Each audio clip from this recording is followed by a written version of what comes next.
Nel frattempo posso dare un benvenuto a quelli che ci hanno già raggiunto, che ci seguono su Zoom. Vi chiedo ancora un attimo di pazienza e adesso mi dicono la tecnica dovrei essere in diretta. Do un cordiale benvenuto a tutti quelli che ci seguono in occasione di questa consulenza medica che il Cannabis Social Club sta dando periodicamente.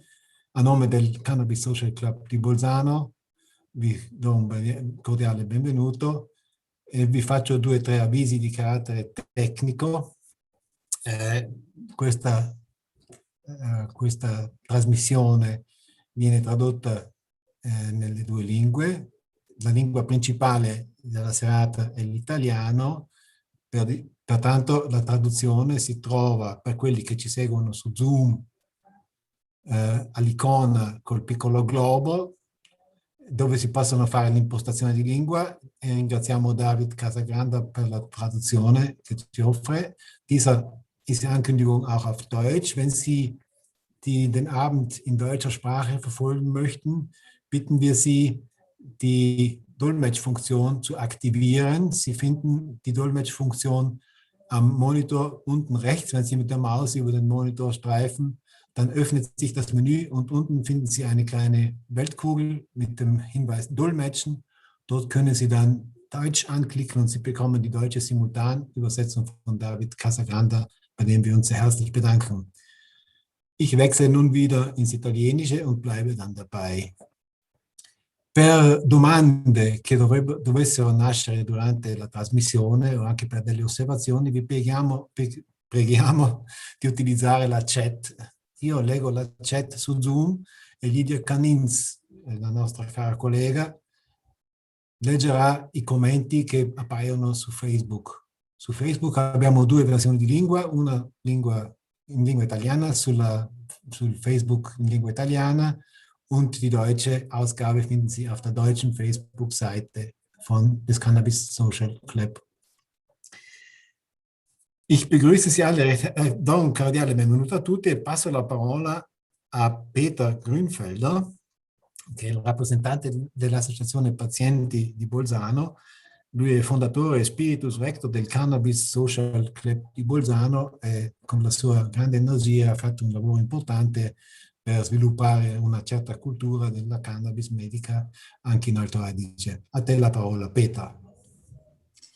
Grazie Marcos.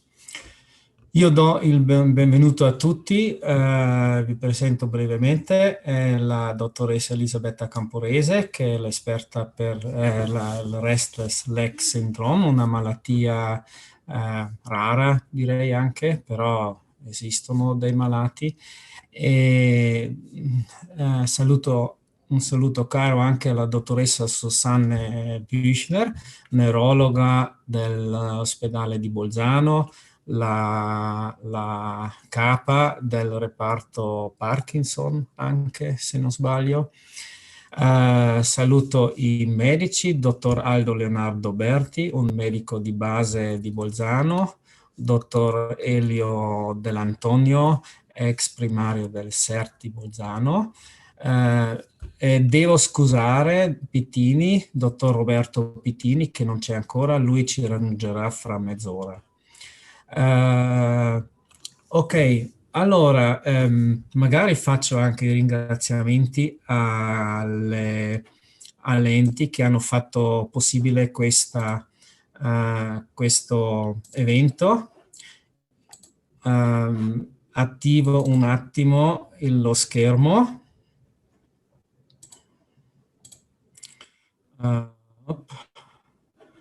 Aspettate. Provo qua. Allora ringrazio soprattutto al reparto salute della provincia autonoma di Bolzano che ha fatto possibile questo evento, il nostro media partner Believe the Green Magazine, una rivista che scrive soprattutto sui temi della cannabis e cannabis medicinale. Poi mi ringrazio anche con la International Association for Cannabinoid Medicine, la IACM, un'associazione internazionale di medici che promuove il cannabis in medicina. Poi vorrei ringraziarmi anche con i sponsor. Ok. In primis la farmacia Dottor Ternelli, che è di Reggio Emilia, la farmacia più fornita di tutti. Poi dall'altra parte abbiamo qui anche dei sponsor di farmacie locali, la farmacia Druso di Merano, che anche loro hanno la cannabis medicinale, la farmacia Bonvicini, la farmacia Perini. Poi l'ethical banking della Raiffeisen ci dà anche un contributo, e poi sono dei produttori di cannabis light, la Bioteca, il Crystal Wheat, la Trincaria Hemp di Milano e la Dutch Passion, un'azienda internazionale che produce semi. Peter, scusa, potresti condividerlo forse con lo schermo? Non è condiviso? No. Oh, scusate.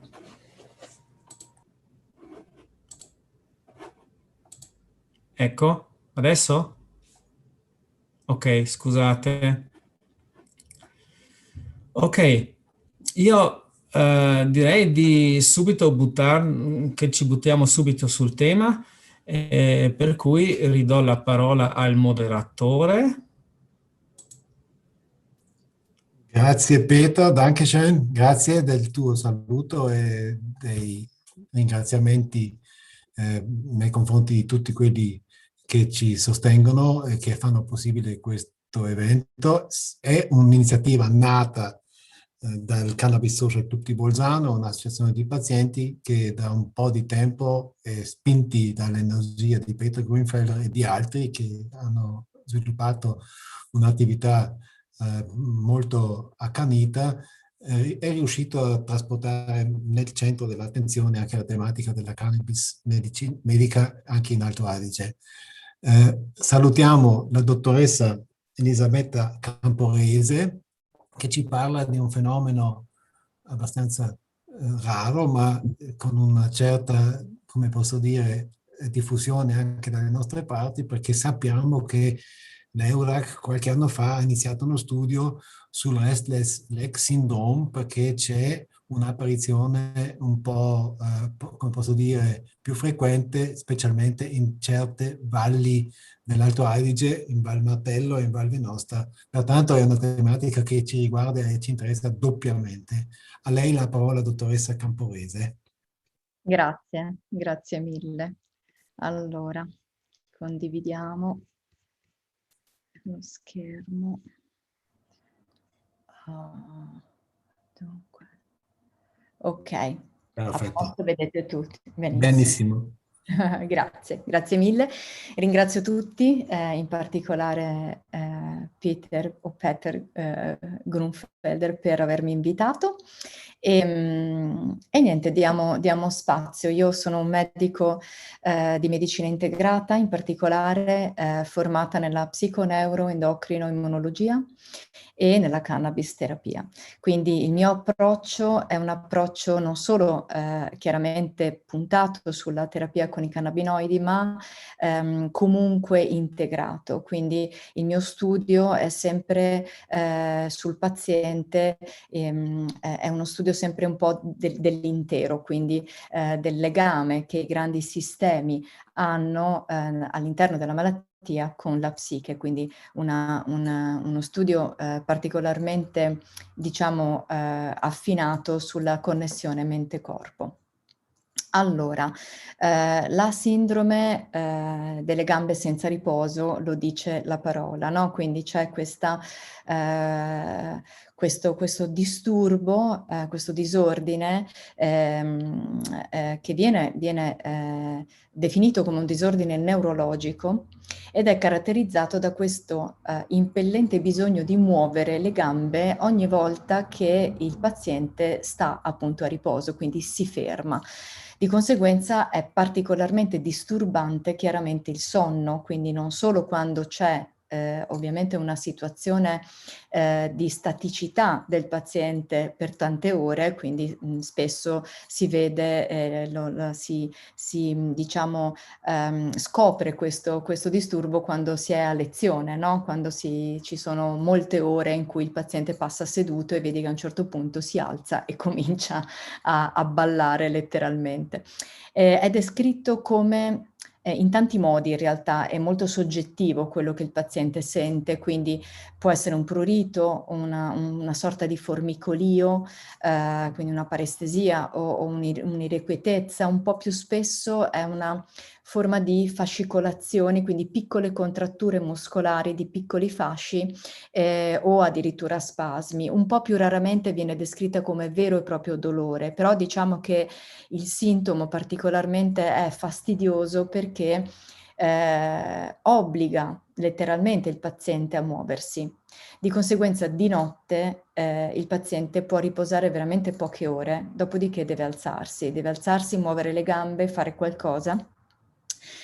Di conseguenza c'è tutta una catena di eventi che accadono, nel senso che non è solo il problema gambe, ma il problema poi si allarga al sonno disturbato, di conseguenza tutto il pattern ormonale che viene secreto durante il sonno viene sovvertito, quindi non è solo la stanchezza diurna che possiamo avere nel paziente, ma chiaramente poi c'è tutta una situazione di stress che viene a farsi strada e con tutta una serie di conseguenze non indifferenti.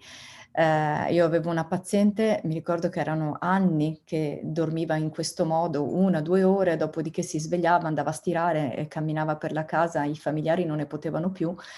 Vabbè, l'abbiamo sistemata, ma ci sono voluti 6 mesi, quindi pensate quanto è, diciamo, disturbante a livello proprio sistemico-biologico.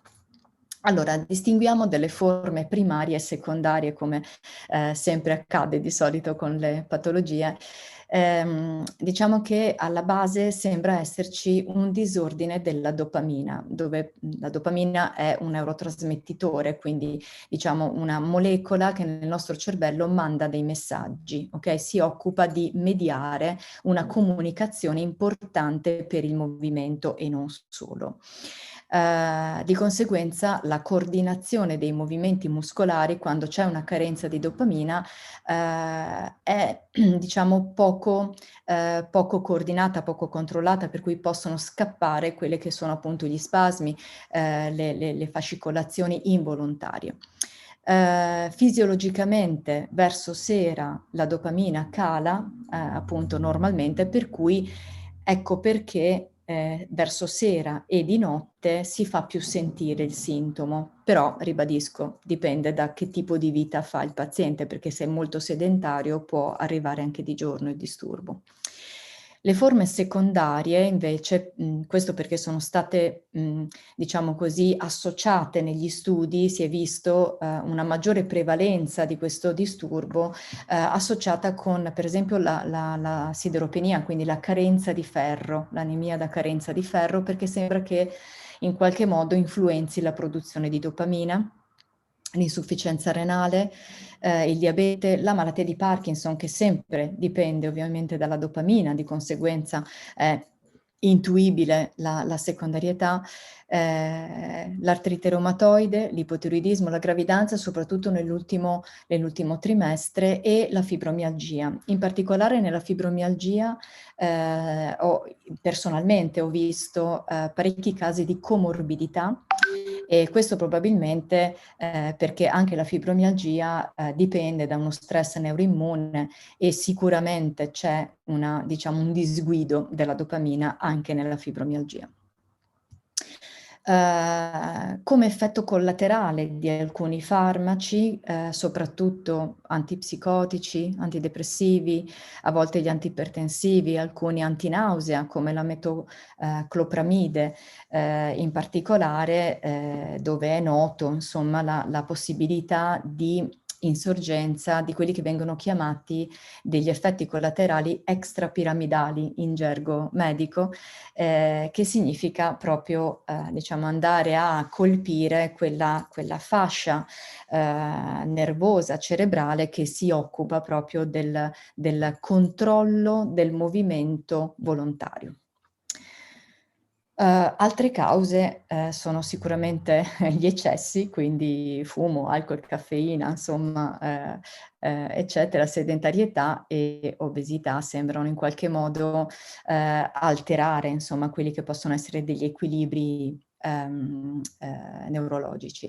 E poi lo stress, e l'ho messo bello in grande, perché soprattutto negli studi sistemici, negli studi di medicina integrata, si apprende, diciamo, come l'asse dello stress sia costantemente coinvolto in qualsiasi tipo di patologia, diciamo così.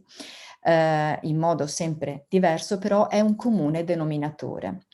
Ma i miei studi non si sono fermati qui, perché per un po' mi sono accontentata, no, di questa spiegazione, poi volevo capire di più e quindi ho studiato un po' di più la connessione appunto della mente con il corpo e la logica della biologia, appunto intesa proprio etimologicamente biologia, quindi logica della vita.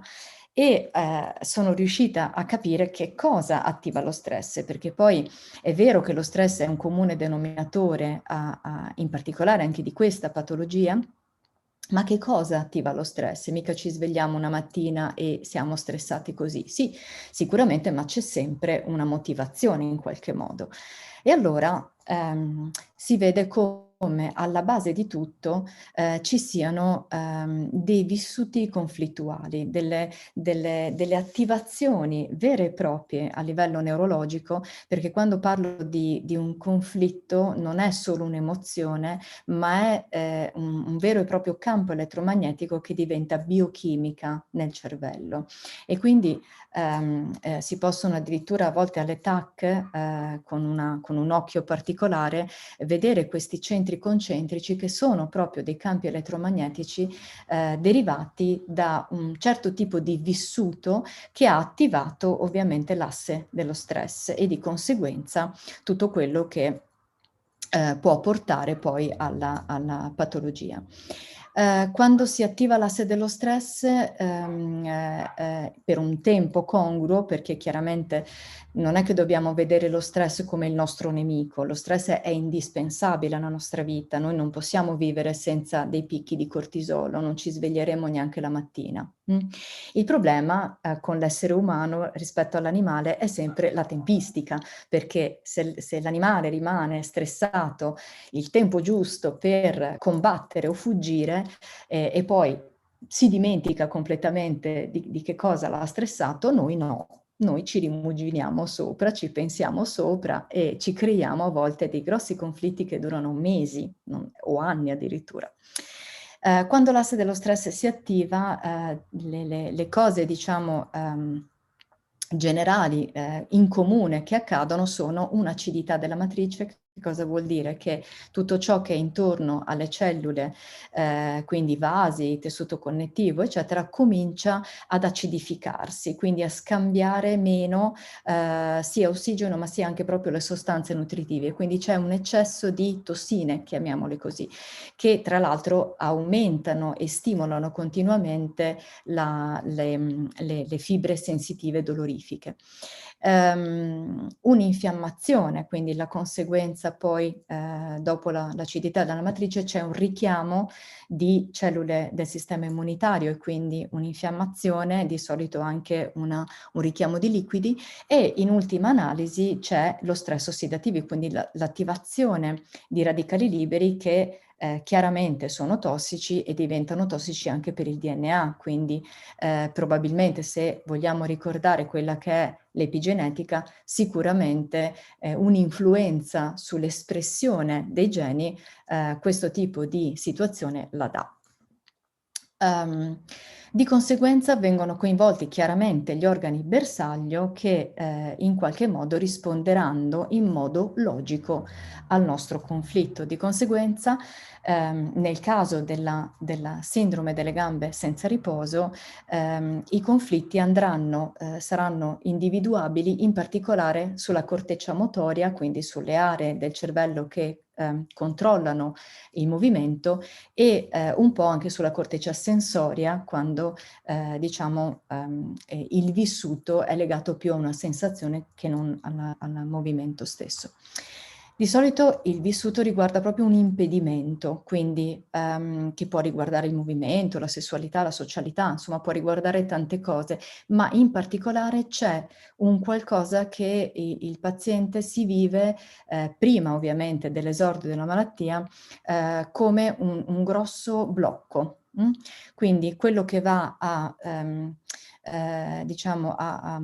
ripetere, rimuginare come conflitto è, per esempio, voglio scappare ma non posso, sono bloccato in questa situazione, lasciatemi andare, no? Per esempio succede anche a dei bambini quando non vogliono stare, per esempio, a scuola o bloccati in una determinata posizione fissa, o le gambe bloccate. Ecco, qui mi collego anche a dei casi che ho potuto vedere dopo il lockdown, quindi con il Covid ci sono stati veramente parecchi nuovi casi di RLS, e non solo, anche Parkinson e tanto altro in realtà. Però a seconda, chiaramente, questo dipende sempre da come uno se lo vive ovviamente, ok? Quindi non parlo degli eventi che ci possono dare questo tipo di cosa, perché non si può catalogare un certo tipo di evento, ma è proprio come un paziente se lo vive. Quindi qualsiasi sia la causa, l'evento stressante, la patologia arriverà a seconda di come me lo vivo.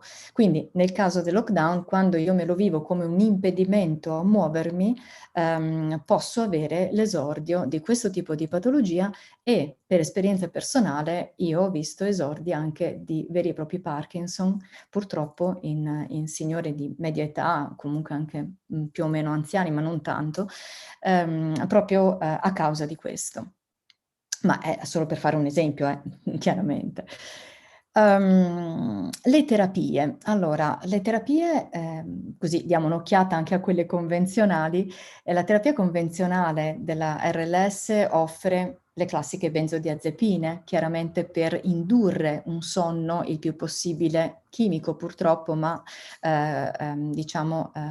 per cercare di far dormire un po' di più e sopprimere un pochino quello che è il sintomo. Farmaci dopaminergici, cosa vuol dire? Che mimano, sono in grado di legarsi ai recettori per la dopamina e quindi in qualche modo simulano l'azione della dopamina. A volte si tenta con degli antiepilettici, anche se insomma gli effetti collaterali sono pesanti, oppure addirittura degli antidolorifici, qualche volta addirittura appunto di tipo oppioide. Nella mia esperienza non ho visto grandi effetti, nel senso che c'è qualche azione, qualche effetto, ma mai a lungo termine. Ecco, questo è perché? Perché questo tipo di terapia ovviamente rischia, non dico che lo fa sempre, ma rischia di coprire solo il sintomo, quindi di non andare a regolarizzare un po' di più a livello sistemico e a livello neurologico la causa, ma di proprio mettere un coperchio sul sintomo. In qualche caso si possono avere dei buoni risultati, magari quando anche il paziente è in grado di fare un lavoro un po' più ampio e quindi di lavorare anche su se stesso, su quello che ha, che può portare in consapevolezza a livello psicoemotivo, e cercare insomma di di rimuovere quando possibile la causa vera e propria, insomma quello che può essere il vissuto. Nei casi in cui questo non è possibile fare, appunto, con la terapia convenzionale si rischia di coprire e basta. Inoltre, chiaramente per alcuni farmaci, soprattutto le benzodiazepine, ma anche altri, si possono avere i due fenomeni tipici di questi tipi di farmaci, che sono la tolleranza, quindi devo aumentare costantemente un po' la dose per avere lo stesso effetto, e la dipendenza, quindi quando io sospendo una benzodiazepina in particolare, oppure anche un antiepilettico, se lo sospendo velocemente avrò dei sintomi di astinenza. Quindi questi sono insomma delle motivazioni abbastanza importanti. Allora, l'approccio diciamo che io considero un po' più integrato e sistemico e sicuramente più funzionale è quello con la cannabis medica, che chiaramente io utilizzo diciamo molto facilmente, ecco, perché oramai sono una prescrittrice da parecchi anni e non mi viene neanche più spontaneo tentare con certi tipi di patologie, ma direi che insomma sono parecchie ormai quelle che tratto con la sola cannabis medica, e quindi non mi viene neanche in mente insomma di cominciare con altri farmaci, salvo casi veramente particolari. La cannabis medica è conosciuta in realtà da tantissimi tantissimi anni, sì, insomma, persino gli antichi egizi conoscevano gli effetti benefici e gli effetti terapeutici della cannabis. Loro facevano già, pensate, gli ovuli vaginali con la cannabis per trattare le patologie femminili, quindi veramente molto avanti. Lo sappiamo che gli egizi erano avanti, ma insomma veramente molto. Allora, nel 1992 e poi nel 95 un certo Raphael Mechoulam, mi pare si pronunci, hanno scoperto, io lo chiamo l'alter ego della cannabis, nel senso hanno scoperto le molecole che naturalmente noi produciamo e che sono appunto i nostri endocannabinoidi e che si legano ai recettori del sistema endocannabinoide, che è chiaramente presente nel nostro organismo. Allora nel 92 questo signore scopre l'anandamide. Anandamide in sanscrito significa beatitudine, quindi è una molecola del piacere, per cui è una sostanza che rilasciamo ogni volta che in qualche modo facciamo delle cose piacevoli e ci troviamo in pieno benessere psicofisico. Nel 95 hanno visto chiaramente che l'anandamide si legava ai recettori CB1, che adesso andiamo a vedere brevemente, quindi i recettori che corrispondevano al recettore per il THC, quindi la componente psicotropa della cannabis.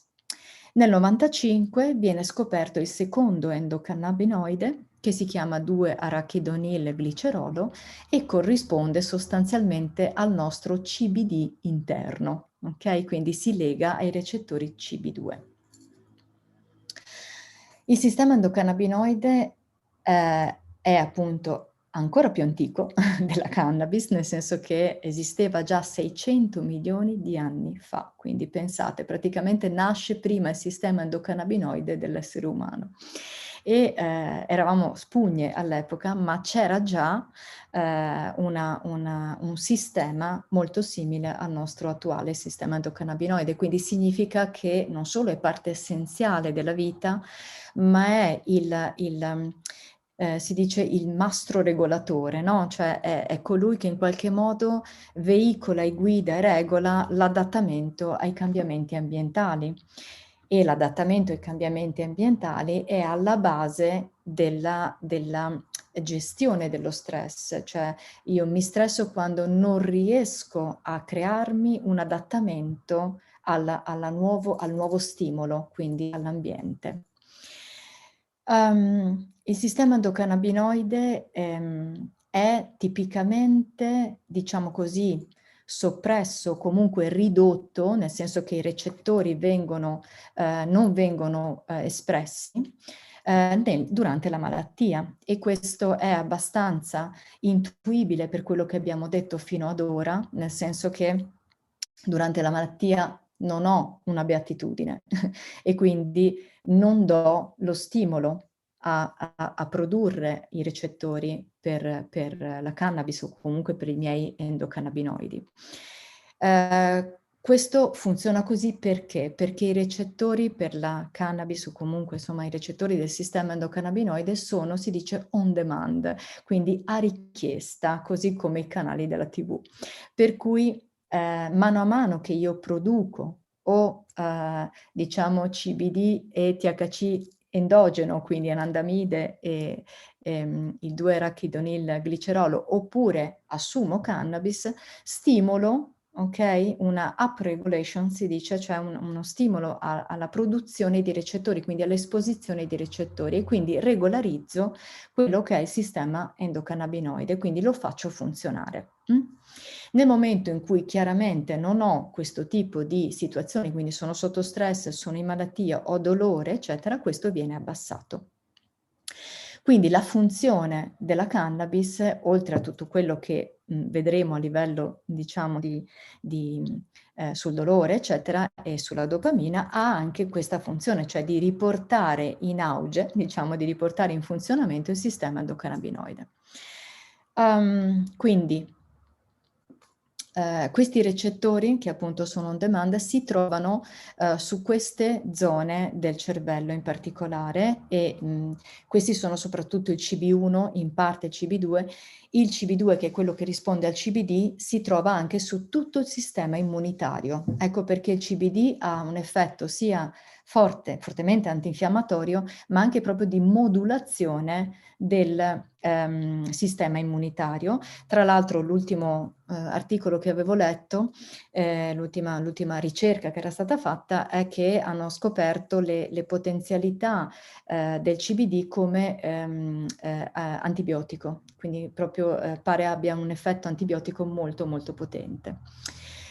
Quindi vediamo, no? Questa mappatura dei recettori agisce sull'ippocampo, che è una zona del cervello deputata alla memoria, sulla corteccia cerebrale, in particolare quella frontale che si occupa della cognizione, quindi dell'elaborazione del pensiero, il cervelletto che serve per la coordinazione e l'equilibrio, i gangli basali che ve l'ho messo in giallo perché appunto si occupano del movimento, l'ipotalamo e quindi la regolazione in questo caso soprattutto dell'appetito, infatti conosciutissima la fame chimica da THC, l'amigdala, quindi sulle emozioni, in particolare io per spiegare questo dico sempre che la cannabis ti aiuta a mettere un occhiale rosa nei confronti non solo del dolore ma anche delle situazioni della vita, quindi quando sei sotto stress importante utilizzare diciamo la stimolazione di questo tipo di recettori aiuta molto per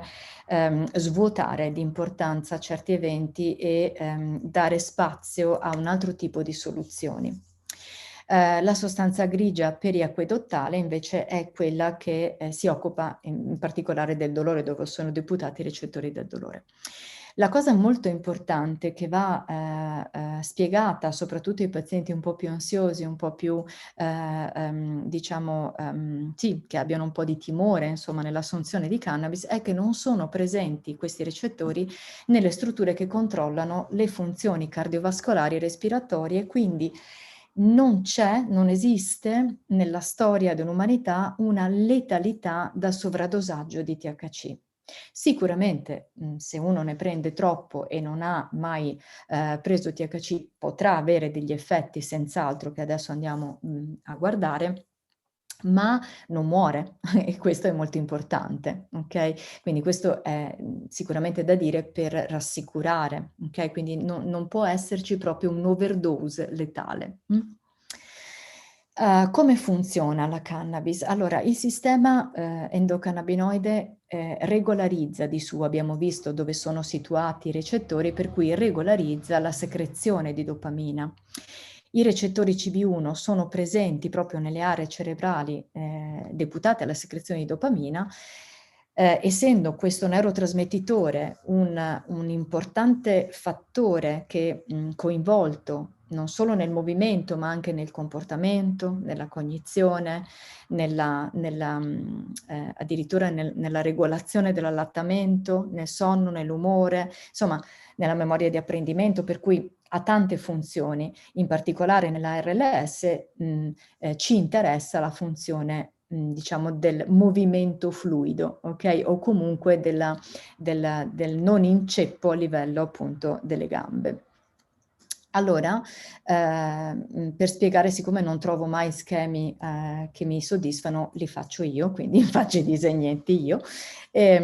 Allora, sostanzialmente come funziona in particolare il THC, ma comunque insomma la cannabis, in particolare a livello neurologico va a stimolare il neurone inibitore dei neuroni GABAergici, si dice, e glutaminergici, che sono, diciamo, che va a inibire indirettamente i neuroni che si occupano, uno dell'eccitazione, quello in azzurro, e dove c'è scritto GABA sono quelli invece più sedativi, più regolarizzanti, più tranquillizzanti. Quindi è una doppia negazione che comporta qui lo vediamo meglio, comporta praticamente una liberalizzazione dei neuroni GABA, e quindi questo neurotrasmettitore si occupa della regolazione e della stimolazione della secrezione di dopamina. Quindi diciamo che tutto questo sono stata un po' più tecnica per dare modo insomma anche ai colleghi presenti di capire meglio, e di fatto con il THC ottengo un aumento della dopamina e quindi chiaramente un aumento della possibilità di coordinazione motoria migliore. In linea generale, pertanto, si può iniziare con il THC, chiaramente dopo valutazione del paziente. Cosa vuol dire? Che ci sono, è sicuramente un farmaco molto maneggevole, il CBD lo è molto di più. Quando parliamo di THC, quindi con effetti più psicotropi e diversi rispetto al CBD, posso avere delle controindicazioni. Le uniche controindicazioni alla terapia sono la presenza di una cardiopatia, in particolare del ritmo cardiaco, quindi fibrillazione atriale piuttosto che una tachicardia parossistica, eccetera. Perché? Perché il THC può provocare una tachicardia. Quindi se un paziente ha un cuore, diciamo, vulnerabile, l'aumento del ritmo cardiaco, la tachicardia, potrebbe slatentizzare, quindi stimolare un episodio, per esempio, di fibrillazione atriale, oppure di scompenso se c'è un'insufficienza cardiaca importante. In tutti gli altri casi, quindi quando hanno gli stent, piuttosto che cardiopatie, insomma, così ipertensive o altro, è valutabile, ma è fattibile. Oppure la presenza di allucinazioni importanti o attacchi psicotici molto importanti. Questo perché sappiamo che gli attacchi psicotici dipendono tra l'altro da un eccesso di dopamina, e quindi se io indirettamente continuo ad aumentarla rischio di stimolare troppo. Tra l'altro il THC stimola l'ideazione soprattutto in questi pazienti, e quindi diciamo che posso rischiare di esagerare la loro paranoia. La scelta poi se utilizzare una dose esclusivamente serale, perché magari il sintomo è più di notte oppure diurna, chiaramente dipende dalla sintomatologia anche sistemica del paziente, perché non è detto che il paziente abbia solo un RLS, ma potrebbe avere per esempio una depressione legata, o comunque un abbassamento dell'umore legato per esempio alla scarsità di sonno, oppure una situazione ansiosa o altre comorbidità che mi inducono, diciamo, a fare una terapia anche durante la giornata, durante il giorno.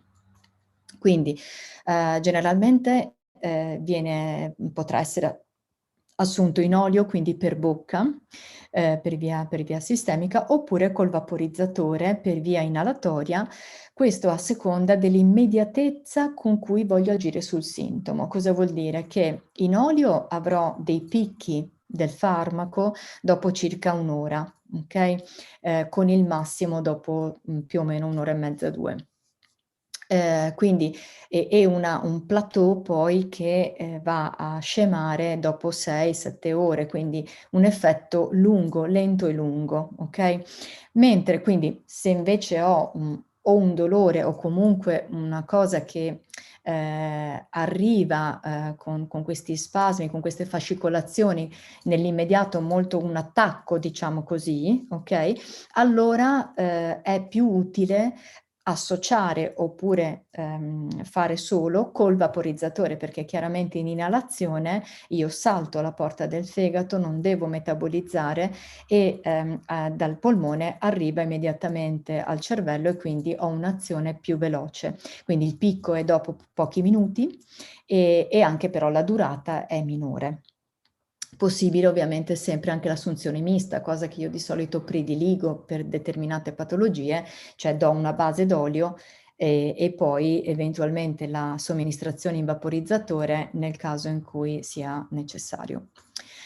Effetti secondari, quindi andiamo a vedere un po' quali possono essere gli effetti, diciamo, che non mi piace chiamarli collaterali, no? Perché a volte sembrano così negativi, in realtà sono secondari e a volte anche sfruttabili, insomma. Comunque, per lo più si rilevano, vabbè, un po' di sonnolenza quando si usa ovviamente il THC, riguardano prevalentemente il THC, col CBD ci sono pochissimi effetti collaterali, quelli che ho visto io nella mia esperienza sono stati solo legati al fatto di diciamo assunzione di CBD in un biotipo più simpatico-tonico. Che cosa vuol dire? Che quando una persona è già di suo con una vivacità, chiamiamola così, molto intensa, quindi ha una prevalenza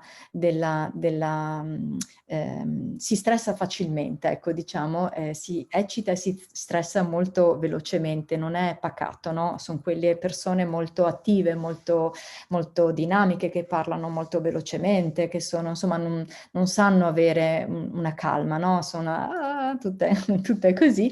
Il CBD, essendo un simpatico tonico, può esacerbare questo tipo di cosa, per cui non è così infrequente, nonostante si conosca il CBD come così, la cannabis light, appunto quella che si può dare senza tanti problemi, in realtà ci sono certe persone che non lo tollerano, cioè hanno degli effetti paradossi da CBD. Il THC invece può avere appunto questi effetti secondari che sono per esempio la sonnolenza, chiaramente un po' di confusione mentale, stordimento, la difficoltà a concentrarsi, secchezza di occhi e bocca sono noti, la tachicardia come abbiamo detto, a volte il giramento di testa, l'ipotensione, infatti io lo uso anche come terapia antipertensiva a volte, l'ideazione facilitata si dice, nel senso che a volte per esempio negli artisti è molto vivace questa cosa, no? Per cui stimola proprio questa creatività. Alterazione, solo che in questo caso è un effetto secondario che può sfiorare dei pensieri un po' ossessivi oppure paranoidi. Alterazione della percezione spazio-temporale, cioè nel senso che non riesci a capire quanto tempo è passato 1 minuto e ti sembra che sia passata un'ora, questo confonde e dà un po' di fastidio ai pazienti. Qualche volta, molto più raramente, disturbi gastrointestinali. Io ho avuto pazienti purtroppo che avevano affetti paradossi, forse dall'olio più che del THC, e anziché funzionare da antinausea, stimolavano la nausea. Forse anche legato alla dopamina, non lo so, però ci sono rari casi, ma succede. Cosa fare se compaiono questi effetti secondari? Allora, la prima cosa da fare è ricordarsi sempre che in genere sono effetti temporanei e che si manifestano all'inizio della terapia, cioè quando noi non abbiamo ancora un numero di recettori espressi in grado di catabolizzare tutto il farmaco. Sono temporanei, cosa vuol dire? Che basta ridurre un po' la dose oppure diciamo mantenerla più a lungo. Io in genere quando do la cannabis la do gradualmente, cioè faccio aumentare per esempio di una goccia ogni 3 giorni per dare il tempo all'organismo di abituarsi, e quindi se ci sono degli effetti sgradevoli, anziché ogni 3 giorni aumento l'intervallo, lo faccio aumentare ogni 5-6 giorni. Non ci sono effetti chiaramente permanenti nell'organismo, per cui sono tutte cose che poi se ne vanno tranquillamente, quindi non è mai un effetto collaterale, diciamo, comparabile a un farmaco chimico, dove quando succede un effetto collaterale devi sospendere il farmaco perché non puoi, no, continuare. Qui invece possiamo continuare perché basta dare il tempo all'organismo di abituarsi. Chiaramente è fondamentale questo con il paziente, il rapporto medico-paziente, non solo rassicurante e informativo di questo, ma all'inizio è veramente fondamentale, quando si mette in terapia per la prima volta un paziente, seguirlo nelle settimane successive, proprio perché non abbandoni, ma soprattutto perché non si spaventi. Quindi bisogna esserci nel legame, diciamo, nel rapporto col paziente, e bisogna sentirlo spesso per vedere come va e aggiustare la dose, perché poi la dose non è mai, non si può fare dei protocolli, ognuno ha la sua, perché ogni paziente ha un numero di recettori diverso e una velocità diversa di espressione dei recettori stessi, per cui ognuno avrà la sua dose. Non c'è una dose standardizzabile se non quella di inizio terapia, che possiamo così più o meno sapere come dose di partenza, ma poi la dose di arrivo è la dose dove il paziente sta meglio, dove vediamo che il paziente comincia a non avere più i sintomi, allora quella diventerà la sua dose di mantenimento.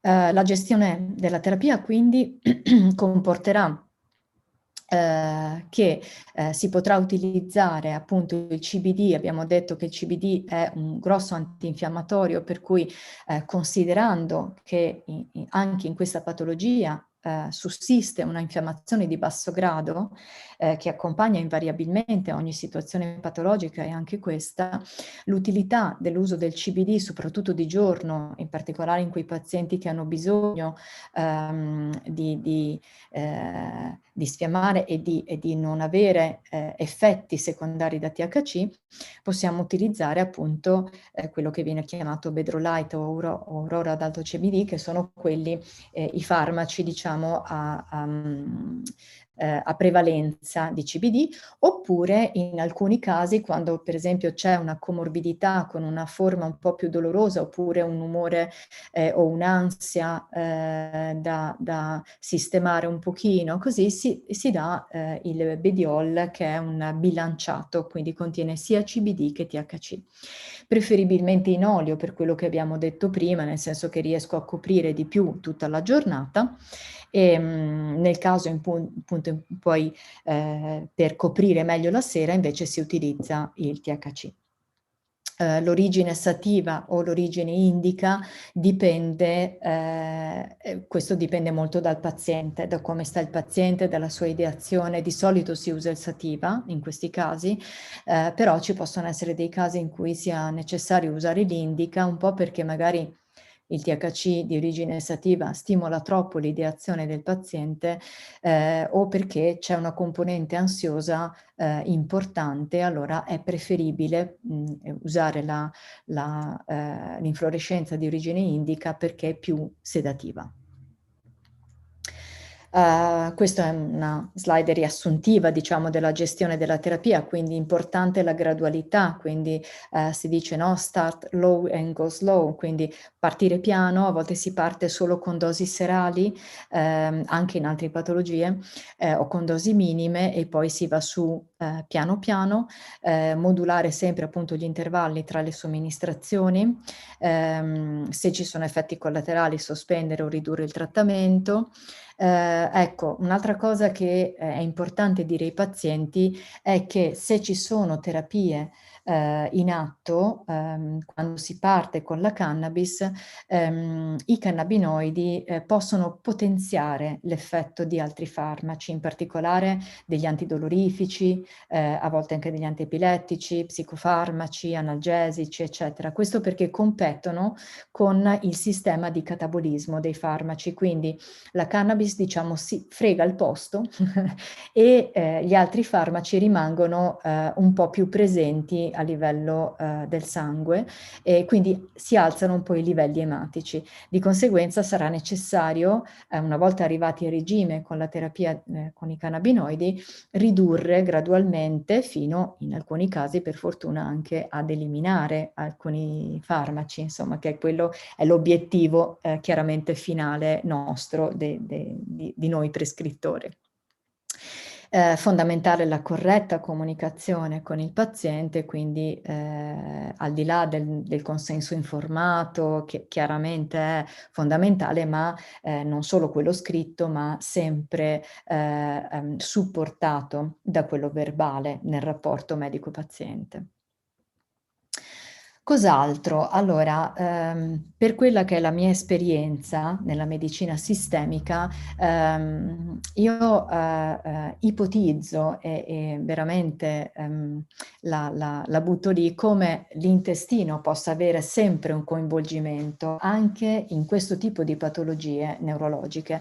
Questo perché il razionale di questo sta nel fatto che il microbioma, cioè la nostra flora intestinale, è sempre strettamente connessa al cervello e soprattutto è connessa con un'attivazione dell'asse dello stress. Allora se la RLS chiaramente ha, come le altre patologie, una base di un'attivazione dell'infiammazione dell'asse dello stress, allora posso ragionevolmente ipotizzare che l'intestino sia scombinato, quindi che ci possa essere effettivamente una disbiosi intestinale legata a questa patologia. Se a questo associamo anche un'alimentazione, per esempio ricca di proteine animali, quindi che favorisce una flora maggiormente putrefattiva rispetto a una flora diversa, questo è in grado di produrre dei metaboliti, in particolare a base di acido glutamico, che sono eccitanti, diciamo così, combinati con una maggiore permeabilità intestinale, possono raggiungere il cervello e diciamo avere un effetto eccitatorio. Ecco, questo è anche alla base delle ipotesi in realtà valorate sull'epilessia. Quindi ecco perché la dieta chetogenica nell'epilessia ha un grosso effetto, perché proprio va a diminuire la produzione di questi metaboliti che hanno un effetto proprio di stimolo, come di neurotrasmettitore, perché poi sono a base di acido glutamico.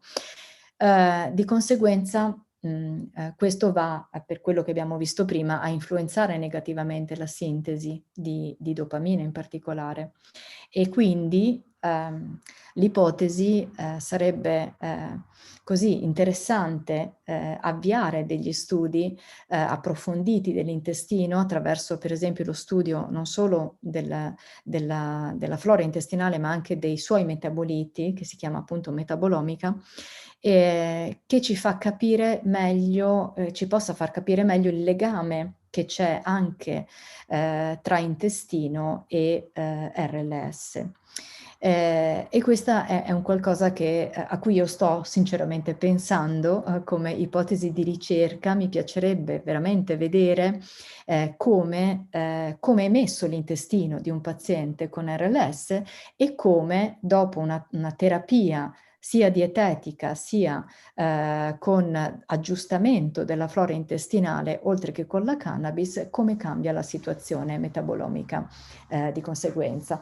Siccome questo si è visto molto bene anche con l'epilessia, non vedo perché non si possa tentare di vedere anche con questo tipo di patologia. E vi ringrazio e ho terminato, sperando di essere stata sufficientemente chiara. Grazie. Grazie mille, dottoressa Camporesi. La prego di chiudere la presentazione, così ci allarghiamo Sì. il monitor. Non solo la presentazione, ma anche... Ok, perfetto, adesso ci siamo. Adesso, Sì. siccome al momento non ci sono ancora delle domande o delle osservazioni, io adesso metterei in prima visione i colleghi medici, in modo che si possa entrare anche in un dibattito fra voi. Un attimo ancora che sto ancora mettendo tutti insieme sulla videata. Abbiamo perso il dottor Dell'Antonio, non lo vedo in questo momento. Magari se lui accende il video lo possiamo... Ecco, adesso inseriamo anche il dottor Dell'Antonio, che magari adesso i colleghi medici entrino un po' in un dibattito, partendo magari dalla dottoressa Büchner, rivolgendole la domanda quali sono aspetti nuovi o quali sono quelli che lei dalla sua vita di tutti i giorni può confermare da quello che abbiamo sentito adesso dalla dottoressa Camporese. Devo ancora scusarmi con la dottoressa perché non ho fatto una presentazione approfondita. La dottoressa Camporese è medico, psico, neuro, endocrino, immunologia. Adesso ci ho messo una mezz'ora per imparare come si pronuncia. E c'ha uno studio proprio a Rubano in provincia di Padova. Adesso abbiamo concluso anche la presentazione, chiedo scusa che non l'ho fatto con questa completezza prima. Non c'è nessun problema. La parola alla dottoressa Büchner. Sì, buonasera, intanto grazie per l'invito di questo incontro. Sì, il nostro approccio all'ospedale ovviamente è un po' più della medicina convenzionale, ovvio, anche se mi piace molto questa idea di vedere questo, non di separare la psiche dal corpo, quindi sicuramente è una cosa che è connessa, questo sono d'accordo, e poi sì, tante cose sono proprio state dette ovviamente correttamente, che ci sono le forme primarie e secondarie, e quindi ovviamente il nostro trattamento dipende anche se si tratta di una forma primaria o secondaria, perché una forma secondaria che è legata per esempio ad una insufficienza renale, ovviamente lì devo in qualche modo pensare a guarire o a trattare comunque la insufficienza renale. Poi volevo comunque dire che le benzodiazepine, per esempio, noi non lo utilizziamo praticamente mai, cioè non è la terapia di prima scelta nella medicina convenzionale per trattare la sindrome delle gambe senza riposo, cioè questo è solo nei casi rari. Di solito sono ovviamente i farmaci che agiscono sulla dopamina e nella maggior parte dei casi i dopamine agonisti, perché la dopamina stessa, come la levodopa, ha più effetti collaterali, diciamo. Certo.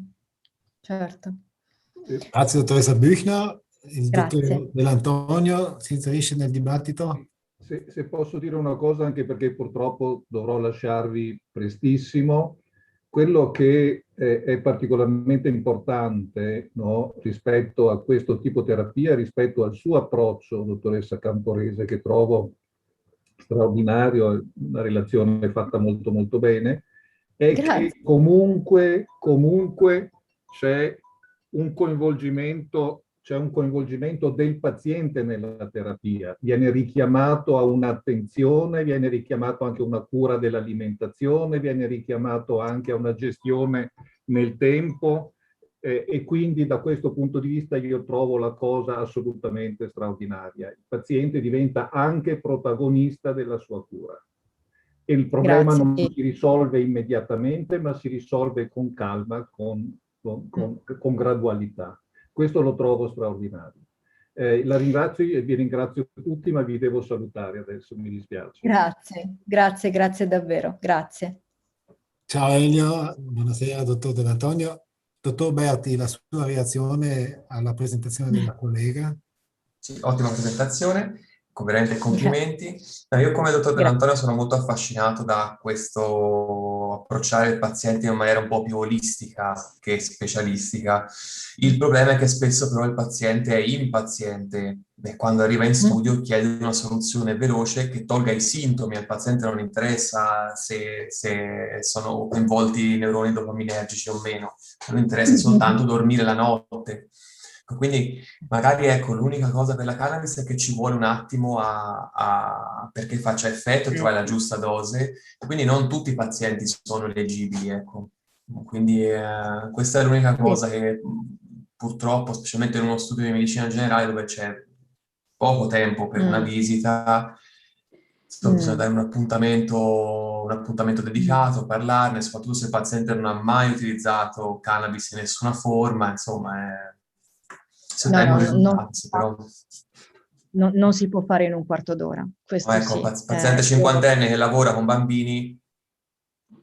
No, ha bisogno di una soluzione abbastanza immediata e sicuramente questo tipo di approccio richiede come prima visita un'ora e mezza, 2, cioè devi creare anche il legame empatico con il paziente, la fiducia.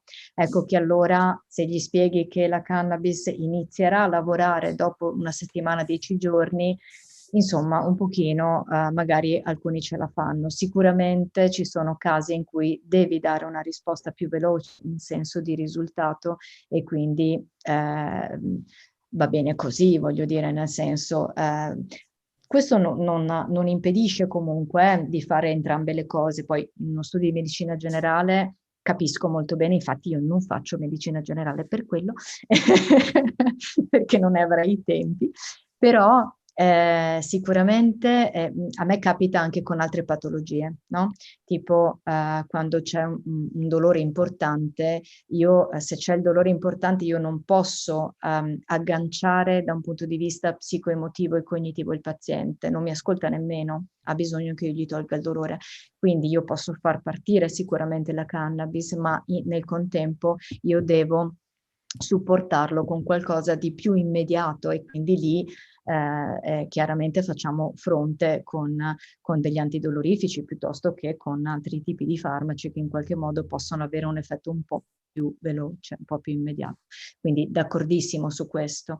Quello che posso dire è che ecco, io non amo, come posso dire, amo molto personalizzare, quindi a seconda del paziente che ho davanti farò delle scelte, non sono talebana, ecco, nel senso, quello che è l'approccio è in genere, insomma, quando mi permetto è così, però se vedo che l'urgenza in quel momento è il dolore piuttosto che il sonno, prima lo faccio dormire e poi lo acchiappo da altri lati e quindi lo faccio partecipare, diciamo, alla sua guarigione, al suo percorso di consapevolezza della malattia, alla sua crescita interiore che la malattia offre, ok?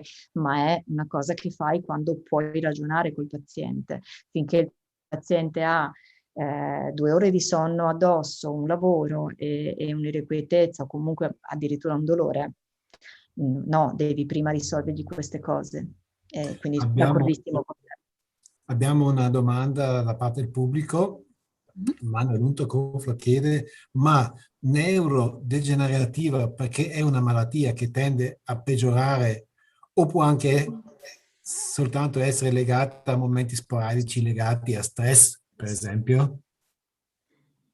Io risponderei che sono la seconda, cioè sono legati a momenti, in particolare come abbiamo visto, insomma, di un certo tipo di stress, chiamiamoli così, che possono scaricarsi sul biologico con questo tipo di patologia. Se poi quel tipo di stress, diciamo così, si cronicizza, tra virgolette, cioè io continuo a ricadere nello stesso impedimento, nella stessa situazione, vuoi anche legato al fatto che e questo succede in quasi tutte le patologie, no? Cioè quando mi arriva un sintomo, comincio a stressarmi proprio per il sintomo, ok? E quindi ricado costantemente, è come se io lo rinnovassi continuamente.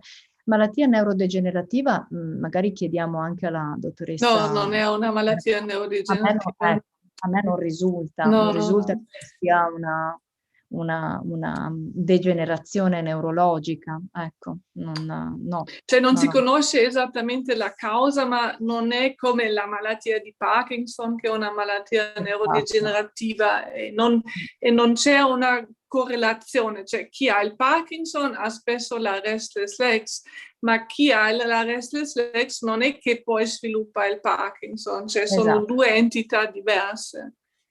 Esatto. Peter, tu vuoi contribuire al dibattito? Questa era forse colpa mia, io non ho guardato bene, ho descritto oggi una volta la RLS come malattia neurodegenerativa. Era mio sbaglio. Oh, No, vabbè. io volevo chiedere, per esempio, quanti pazienti ha lei, dottoressa Camporese, con la RLS che usano anche la cannabis? Non tantissimi in realtà, ne ho avuto uno molto importante, poi diciamo che io ricordi saranno 3-4, non sono tantissimissimi, non sono tanti, che hanno puramente la RLS, poi ne ho di più in comorbidità. Ecco, quindi che hanno anche altre patologie come in particolare la fibromialgia. Ecco, io seguo tantissimo la fibromialgia e le fibromialgiche hanno spesso questo disturbo, molto molto spesso, però la malattia primaria è la fibromialgia. L'RLS però è tanto correlata, quindi se devo contare anche loro, allora vi dico tanti pazienti, veramente tanti. Però di pura RLS ne ho seguiti molto meno, insomma, ecco, 3-4. Sì. Posso aggiungere una domanda io? Mi ha fatto particolare impressione il suo modo di essere medico, perché ognuno di noi si augura un medico così. Grazie, che carino, grazie. Ma noi nel nostro lavoro, anche per la divulgazione della cannabis medica, incontriamo spesso resistenze da parte del sistema sanitario o anche da parte del sistema, diciamo, di approvvigionamento di sostanze. Le incontra anche lei o nel frattempo si è già fatto una tournée?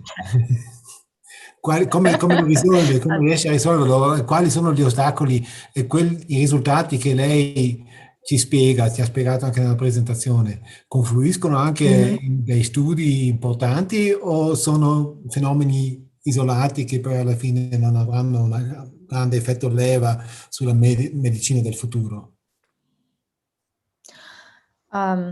Allora, rispondo per gradi. Dunque, l'approvvigionamento è un problema anche mio, chiaramente, perché coinvolge, in certi momenti coinvolge veramente tutta l'Italia, se non tutta l'Europa. E questo come lo risolvo? Affidandomi agli dei praticamente, ma comunque alle preghiere. No, allora in generale a volte trovo delle soluzioni un po' cercando in varie farmacie, quindi io ho lavorato anche a livello nazionale, per cui conosco un bel po' di farmacie su tutta Italia, quindi cerco di stimolare il paziente a cercare la sostanza, perché a volte ci sono residui di magazzino, cioè insomma le troviamo. In altri casi magari per fortuna non mi è mai successo che mancasse totalmente tutti i tipi di cannabis, quindi provo ad arrangiarmi in maniera veramente alchemica e a fare in modo di creare quello che voglio e veramente mi metto lì con i conti, faccio i conteggi e cerco di creare il dosaggio con un po' di THC, un po' di CBD e insomma me la sistemo in modo da poter far partire il prima possibile la terapia. E dunque l'altra domanda era Per gli studi, sì. diciamo, dove confluiscono le informazioni e i risultati che lei ottiene nella vita di tutti i giorni. nella vita di tutti i giorni. Allora, per adesso no, sono rimasti a livello, diciamo così, personale, però proprio oggi parlavo con una farmacista di Padova che ci lavora la cannabis e loro sono ragazzi giovani molto, molto brillanti e le ho proposto proprio in realtà me l'avevano già proposto loro, ma insomma ci stiamo accordando per cercare di creare poi questi studi, perché ormai per fortuna, insomma, la casistica che comincio a seguire, comincio a vedere ha un certo numero e quindi comincia a essere interessante fare degli studi per vedere effettivamente gli effetti su determinate patologie. In particolare dico la fibromialgia perché veramente la sto seguendo a Padova e a Olbia.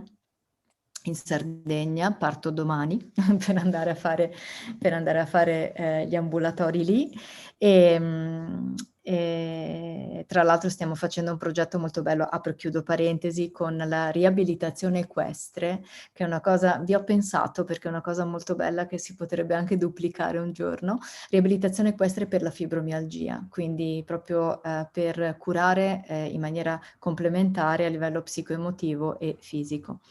E quindi questa cosa partirà in Sardegna e sono molto contenta. Però insomma ecco, la casistica è abbastanza importante, quindi potremmo tentare con le patologie di cui ho un numero maggiore di pazienti di fare degli studi scientifici, insomma, in modo che tutto questo lavoro insomma abbia anche un riscontro poi a cui insomma, altri medici possono apprendere, ecco, possono in qualche modo avere accesso. Ecco, non mi veniva il termine. Grazie. Dottoressa Büchner, lei sta, diciamo, un po' dall'altra parte della scrivania, in quel senso che è inserita nel Servizio Medico Nazionale, come ovviamente anche la dottoressa Camporese, ma a un livello clinico. Quali sono le sue esperienze o quali sono anche le sue riserve nei confronti dell'utilizzo della cannabis medica? Allora, noi lo utilizziamo tipo per la restless legs, l'ho visto in qualche paziente, per esempio l'altro giorno proprio una signora che aveva la restless legs ma anche la fibromialgia e poi altri dolori e quindi questa signora era seguita anche dall'ambulatorio del dolore e quindi era già in terapia con la cannabis, ma associata a tutta una serie di altri antidolorifici. E noi invece, chiaro, per la restless legs, il primo passo è sempre di non dare subito dei farmaci, ma di fare prima alcuni accertamenti, escludere quindi le cause secondarie come la carenza di ferro o la funzione renale, eccetera, e anche di cambiare un po' stile di vita, perché abbiamo visto che anche lo stile di vita, la caffeina, il mangiare, la obesità, il movimento giocano un ruolo e quindi questo anche da noi è comunque il primo approccio, perché non sono anche io una grandissima fan di tutti questi farmaci, perché comunque possono avere effetti collaterali e quindi i pazienti che vengono trattati alla fine è comunque una piccola percentuale, perché si cerca prima, ripeto, di fare accertamenti e poi di cambiare un po' stile di vita e ci sono pochissimi che vanno veramente male e questi vanno poi nell'ambulatorio del dolore perché si associano tutti una serie di altri disturbi e lì viene anche utilizzato poi la cannabis. Grazie. Prima di chiedere il parere al dottor Berti vorrei ancora leggere un complimento che è stato espresso via chat. La dottoressa Camporese, scrive Valli Morelato, ti mette tranquillità, molto preparata nel suo campo sulla PNI e sulla cannabis. Tenera e bravissima. Orgoglio Veneto. Oh, grazie. Dottor Berti. Grazie. A lei la parola in questo contesto. Cosa aggiungere? Intanto volevo spezzare una lancia a favore delle farmacie per i pazienti che ci stanno ascoltando, perché spesso quando non si trovano le varietà di cannabis, il paziente viene dal medico e dice ma quella farmacia non ce l'ha, non è mai assolutamente colpa della farmacia. Per il farmacista procurarsi la cannabis è un rottoio di scatole, ma non ha nessun interesse a rimanere senza. Quindi è proprio purtroppo la dinamica del mercato sia internazionale ma soprattutto quello italiano che predispone queste carenze. Ecco, purtroppo questo è da dire. No, io avrei una domanda invece un po' più tecnica per la dottoressa Camporese. In generale, che tipo di varietà di cannabis utilizza per la restless leg syndrome? Il CBD durante il giorno e per THC che tipo di... Io per esempio, Bedrocan, ok, ecco, noi invece sto cercando di sperimentare un po' di più con il Bedica. Sì, anche il Bedica a seconda, io lo utilizzo nel momento in cui, a parte quando c'è, perché adesso... Potrebbe ripeterlo perché... infatti.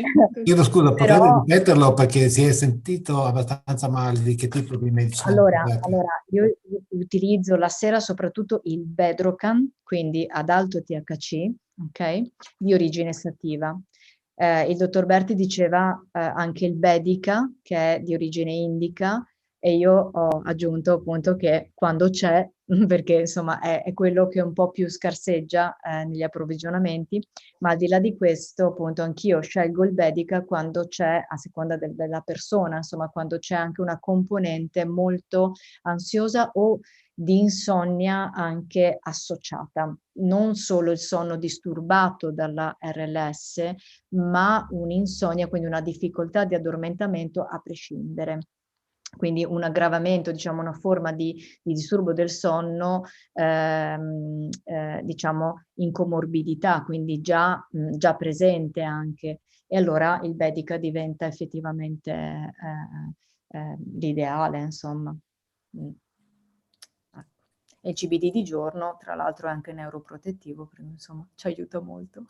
Una domanda ancora generale, magari in questo contesto mi interesserebbe sapere se da parte dei medici che abbiamo qui riuniti in questa trasmissione, in questo webinar, la tendenza che si registra in generale, diciamo, si evolve verso un utilizzo più esteso delle sostanze che vengono dal cannabis medicinale, o siamo in una situazione di stallo?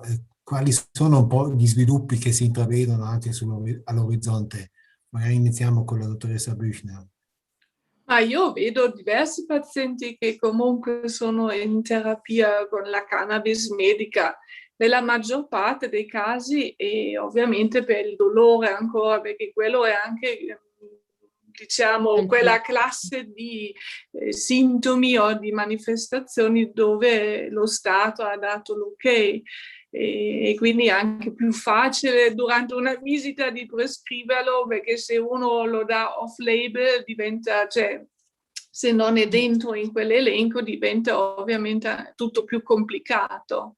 E comunque vedo che c'è anche un uso abbastanza frequente, secondo me, cioè io vedo diversi pazienti. Dottor Berti? Sì, indubbiamente la cannabis sta prendendo piede come terapia e un grande aiuto è stato creare, diciamo, questa nicchia della cannabis legale, ovvero di poter vendere le infiorescenze e i prodotti a base di CBD e basta, senza THC, e questo ha reso, diciamo, l'ha sdoganato a livello morale e culturale, quindi questo avvicina molto i pazienti, ecco. Sì, è percepita soprattutto come una terapia più naturale. Possiamo discutere ora sul naturale o meno di un prodotto industriale, però ecco, l'idea quantomeno che sia un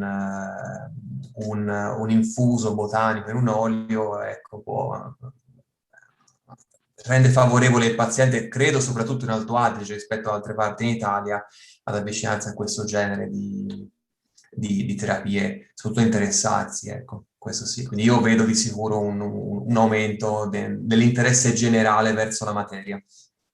Grazie, dottor Camporese. Anche riferito un po' alle discussioni tra colleghi, magari. Se posso dire io qualcosa, in Alto Adige c'è il Cannabis Social Club che spinge tanto verso questa terapia. Cioè, noi la vediamo come terapia alternativa, abbiamo anche capito che chiaramente non c'è solo la cannabis, ci sono tanti medicinali, ci sono tante soluzioni, ci sono tante malattie e tante persone con esigenze differenti. Noi pensiamo che sì, si dovrebbe, cioè secondo noi si potrebbe prenderla più in considerazione la cannabis perché è un medicinale che ha proprio pochi effetti collaterali. Abbiamo visto una lista di effetti collaterali, però quelli sono rari e come ha anche detto la dottoressa Camporese, cioè l'introduzione va iniziata molto bassa e poi alzata.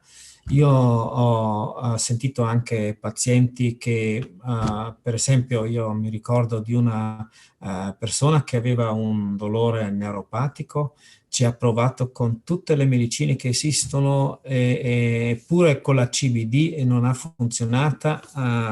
È andato avanti, ha preso poi un olio THC e ha iniziato con poche gocce, cioè diciamo ha iniziato con 5 gocce di un olio che contiene in una goccia forse un 0,8% di milligrammi di THC.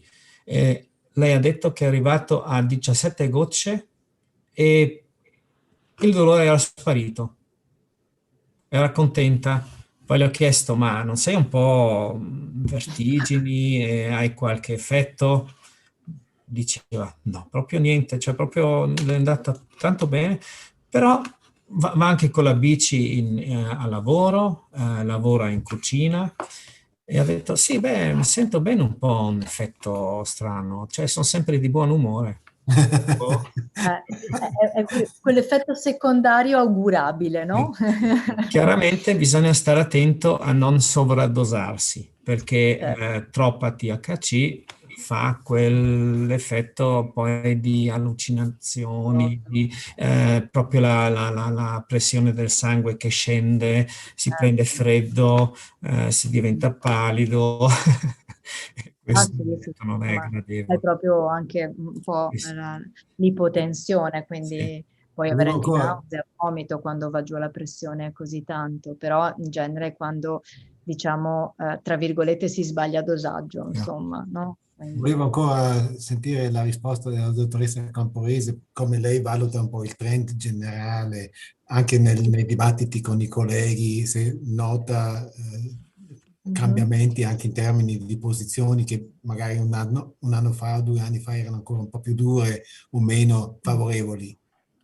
Sì, allora questo sì, un pochino alla volta è in ascesa questa cosa e l'importante è che i medici di base o comunque i colleghi anche ospedalieri prendano conoscenza, perché spesso e volentieri i colleghi magari non la conoscono, la temono, ma non perché la temono perché hanno dei pregiudizi, ma perché appunto non conoscono gli effetti, non la sanno gestire, quindi fanno fatica a mettersi, no? Quindi proprio su questo io cerco di battere, nel senso di fare a volte dei webinar, cerco di fare per i medici di base, per informare, no? In modo che non abbiano timori a prescriverla, che imparino l'ABC, insomma, per poterla prescrivere, ma questo anche in aiuto a me, nel senso che, per esempio, porto sempre l'esempio della Sardegna, dove il medico di base può prescrivere la cannabis senza il bisogno di un piano ospedaliero, di un piano terapeutico ospedaliero, quindi sulla base del mio piano terapeutico privato. Su ricetta però, rossa? Sì, lo fanno ovviamente nelle indicazioni terapeutiche previste dal Sistema Sanitario Nazionale, non per un RLS, però per esempio con la fibromialgia, essendo possiamo farla, diciamo, rientrare nel dolore neuropatico resistente a farmaci, che è una delle indicazioni rimborsabili dall'SSN, e quindi a Olbia possiamo farci fare la ricetta dal medico di base per ottenere il farmaco in forma, diciamo, gratuita. Okay? Nei casi in cui la fibromialgia sia già stata trattata con i FANS, con gli antidolorifici e non abbia risposto. Okay? Quindi rientra in questo tipo di cosa. Per far sì che questo accada, chiaramente alcuni colleghi si fidano, però in linea di massima è bene che abbiano un minimo di competenza, un minimo di conoscenza, e allora questo ammorbidisce molto e fa sì che il medico si approcci. I medici un po' più resistenti, un po' più giudicanti o pregiudicanti, quelli invece si fa un po' più fatica, però sono sempre meno. Devo dire che se devo fare un po' una media da un anno a questa parte, per la mia esperienza ho visto molta più collaborazione. Sempre in Sardegna, per esempio, mi collabora molto bene una collega neurologa che lavora in ospedale, quindi sicuramente con tutte le terapie convenzionali, insomma con l'approccio convenzionale, ma ha imparato suo malgrado, perché l'abbiamo un po' costretta, a prescrivere la cannabis, e quando ha dei casi difficili mi chiama, e quindi cerchiamo, l'aiuto insomma a impostare la terapia, o qualche volta gliela faccio io nel paziente e poi lei trascrive, insomma, però c'è collaborazione, ecco, io ho visto che c'è abbastanza collaborazione. Poi non lo so se sia la fortuna di aver trovato un po' di colleghi a favore. Non tutti lo sono, però devo dire che da un anno a questa parte un miglioramento c'è stato sicuramente. Grazie. Adesso chiedo ancora alla cara collega Lidia se ci sono delle reazioni o domande su Facebook, se ha registrato delle osservazioni. No, purtroppo no, niente. Vuol dire che siamo stati esaustivi, chiari, e che tutti si sono subito trovati a loro agio ascoltando. Però nella chat qui su Zoom vedo. Quello, c'è qualcosa di nuovo, devo dire, perché io lo seguo, ma io non vedo niente di nuovo. No. Quello che c'è su Zoom l'abbiamo già considerato. Vorrei dire io ancora che l'associazione Cannabis Social Club dà sostegno ai pazienti che vogliono averla prescritta, che l'hanno prescritta, e noi possiamo anche alleggerire ai medici quel gran bisogno di informazioni. Cioè noi siamo davvero, diciamo adesso, anche pazienti esperti che possiamo aiutare gli altri pazienti a entrare in queste terapie. Per cui ritengo molto importante che noi diamo sempre questo aiuto ai pazienti.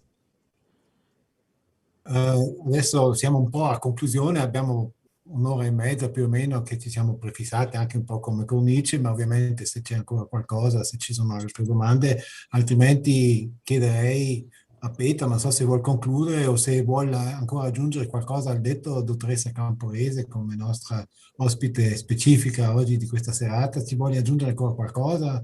Lasciare qualche messaggio? Io? Sì. Io? No, lancio io uno intanto. Prego, la dottoressa Camporese, poi facciamo concludere Petra. No, io ringrazio solo, ringrazio tanto, è stato molto piacevole anche per me, io adoro fare queste cose, mi piace, faccio il mio lavoro con passione, mi diverto, e quindi posso solo ringraziare dell'opportunità. Si vede anche sulle distanze maggiori, anche se, in questo senso, anche via canale elettronico, questo suo entusiasmo e questo suo essere medico al 150% si trasferisce perfettamente anche in rete. Passiamo la parola a Peter Grünfeld per la conclusione, per le parole conclusive. Allora io volevo solo informare anche un pochino sul lavoro che fa il Cannabis Social Club. La settimana scorsa avevamo un appuntamento nell'ufficio governo sanitario a discutere con il direttore lì di ottimizzare la delibera sulla dispensazione della cannabis che abbiamo qua in Alto Adige. Anche lì c'è ancora da togliere alcune sbarre e aprire un po', cioè facilitare un po' la prescrizione. Poi magari torno a ringraziare di nuovo anch'io i qui presenti medici, la dottoressa Susanna Büchner. Spero che, cioè io di quello che ho sentito, pazienti che sono interessati a questa terapia possono andare da lei. Sì, cioè possono venire e poi si discute come si risolve nel modo migliore il problema. Questo è sempre sì. la dottoressa che decide di quello che prescrive, poi è il paziente a decidere di accettare le cure, è logico, sì, certo.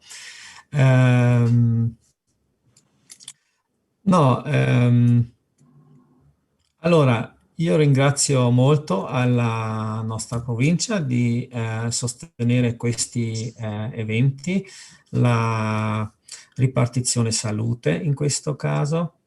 Ringrazio il nostro media partner Belief che ci aiuta a promuovere tutto questo evento. Mi ringrazio con la IACM, l'Associazione Internazionale dei Medici, che sostiene le cure cannabinoide. Mi ringrazio anche con Aldo Leonardo Berti.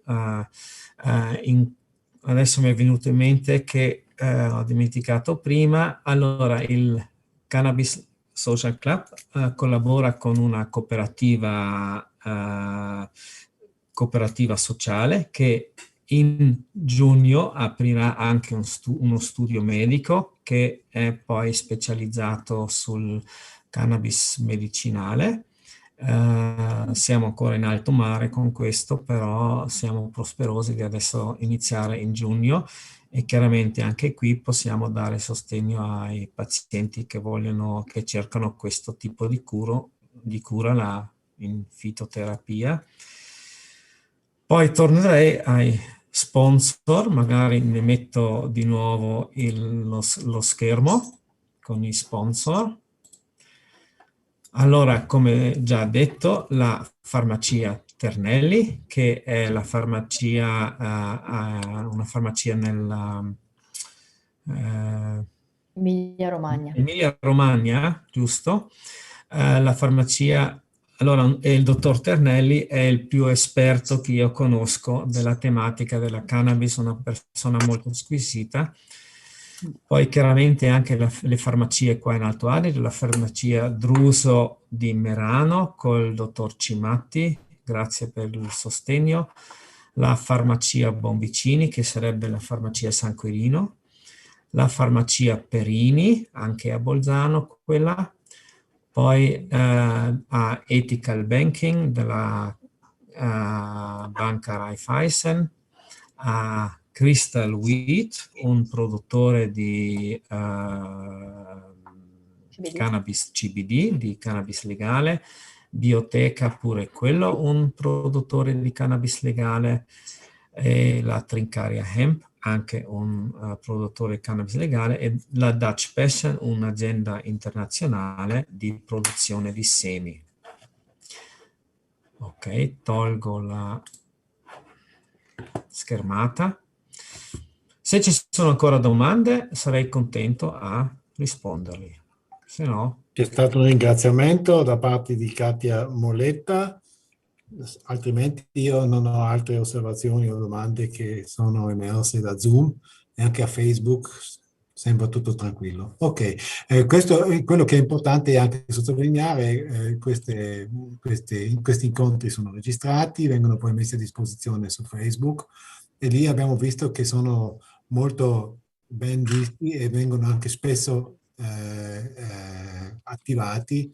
Lì c'è una mediateca ormai abbastanza consistente, e con ognuno di questi eventi troviamo delle basi per dare delle informazioni molto precise su delle domande anche molto concrete, indicando il link della rispettiva registrazione. Pertanto l'evento di per sé ha una sua importanza, ma anche la funzione archivio un'altra. Peter.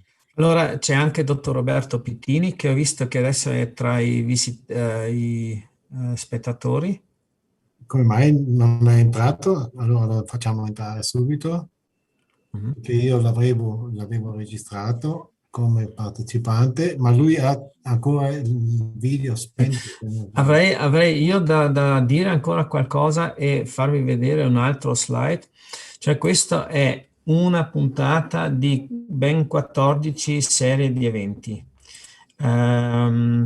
Sono eventi tutti campi applicativi della cannabis, e adesso ve li faccio vedere.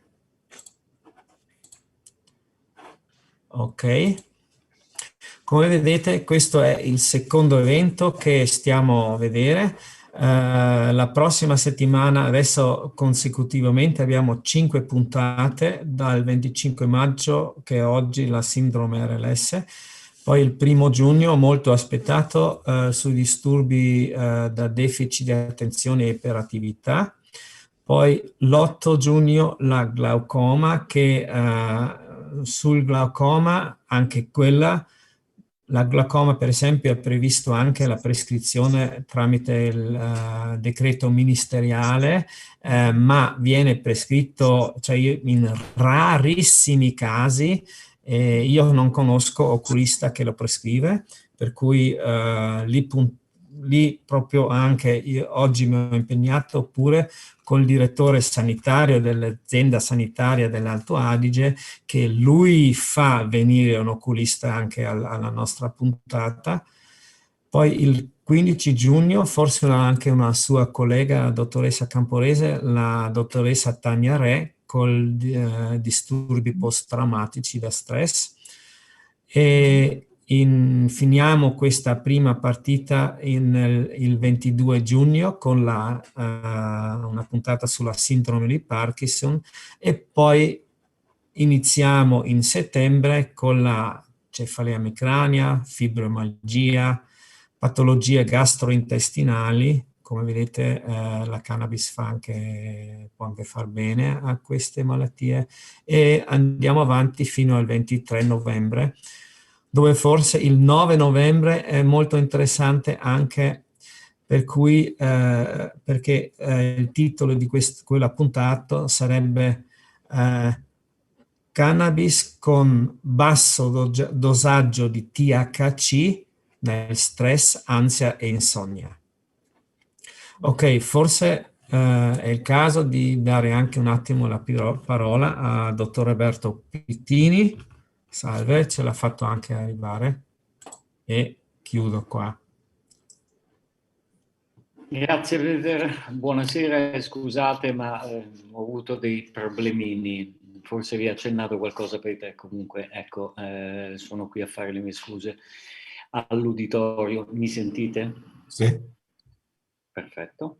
Ok, allora il collegamento funziona bene. Mi scuso anche personalmente con la relatrice, la dottoressa Camporese, mi scuso con la dottoressa Büchner, la traduzione è simultanea, quindi continuo a parlare in italiano, motivi relativamente indipendenti dalla mia volontà. Comunque sono contento che anche questo evento sia andato bene, a quello che ho capito, e come andranno bene anche tutti i prossimi eventi, perché l'argomento è sicuramente importante, le potenzialità della pianta sono ben note a tutti i partecipanti, e spero anche che qualche uditore esterno possa interessarsi e a sua volta far interessare altre persone alla discussione, all'informazione sul tema della pianta di cannabis, della cannabis medicinale, perché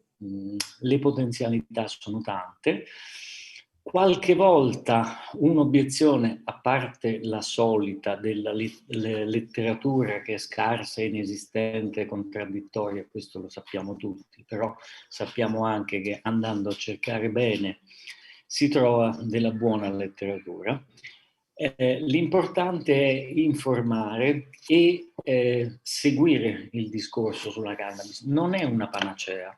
Quello che può essere strano a noi medici abituati a utilizzare un farmaco per una patologia, a utilizzare, chiamiamolo un farmaco, ma è un fido complesso, a utilizzarlo per una serie di patologie completamente diverse, può far sembrare l'utilizzo della cannabis una panacea. Una panacea non è, ma è uno strumento straordinariamente importante in molte condizioni. Come tutti i farmaci, non sempre deve essere efficace, qualche volta può avere degli effetti collaterali, ma il motto inglese start low and go slow, partire a bassi dosaggi e salire gradatamente, consente di non avere sostanzialmente effetti collaterali importanti nell'utilizzo della terapia. Come ogni altro medicinale va tarato sulle condizioni del paziente e va aggiustato a seconda della patologia, ma principalmente del paziente, le percentuali e i dosaggi relativi di THC principalmente e CBD non secondariamente. Se ci sono domande per me in particolare, sempre volentieri. È più facile rispondere alle domande, almeno per me, quando non sono difficilissime, piuttosto che fare una relazione. Appunto, mi scuso ancora con l'uditorio, però cercherò di fare meglio la prossima volta. A disposizione per ogni richiesta, sono qui. Grazie Roberto. Ci sono 2 osservazioni ancora che vengono dal pubblico. Si scrive Luca, grazie, è stato molto interessante, riguarderò il video alla prossima, così ovviamente offriamo proprio questa opportunità. Il video da adesso in poi è disponibile in rete. Si scrive Lucas Chiarisius, grazie alla dottoressa Camporese e agli altri partecipanti e anche agli organizzatori, è stato molto interessante. Penso che con questo si possa anche passare alla conclusione dell'evento. Petra, vuoi ancora chiuderlo formalmente? Ci abbiamo messo 1 ora e 3/4, ormai ringraziamo dell'attenzione perché è sempre rimasto alto il livello di attenzione, più o meno sono sempre gli stessi spettatori o spettatrici che ci hanno seguito e ringraziamo anche per il loro interesse. Allora, sono molto orgoglioso di avercela fatta, di aver invitato la dottoressa Büchner. È sempre difficile di trovare medici esterni che vengono a discutere con noi. Mille grazie e complimenti anche per l'italiano che parla, brava, davvero. E sì, ce l'abbiamo fatta anche di capire di più su questa malattia.